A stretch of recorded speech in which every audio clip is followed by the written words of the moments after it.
আজকে রাতে রান্না করছি।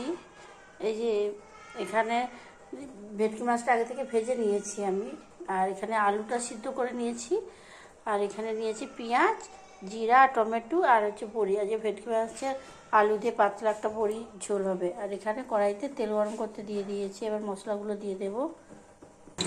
কড়াইতে তেল গরম হয়েছে, পেঁয়াজগুলো দিয়ে দেবো। এবার আমি আলুগুলো দিয়ে দেবো। আলুগুলো ভাজা হয়ে গেছে, এবার দিয়ে দেবো টমেটো। এখানে যেহেতু জিরে আর আদাটা একসঙ্গে বেটে রেখেছি, তাই আমি একটু এখনই মশলাটা দিয়ে দেবো। এবার দিয়ে দেবো পরিমাণ মতো লবণ, আর দিয়ে দেবো পরিমাণ মতো হলুদ গুঁড়ো। মশলাটা ভালো করে নাড়াচাড়া করে দেবো।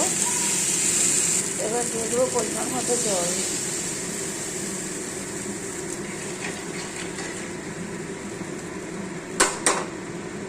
এবার দিয়ে দেবো ভেজে রাখা বড়িগুলো। এবার দিয়ে দেবো ভেজে রাখা মাছগুলো দিয়ে দেবো। এবার আমাদের রেডি হয়ে গেছে গরম গরম এই যে ভেটকি মাছের পাতলা ঝোলটা। আপনারা করে করবেন বাড়িতে।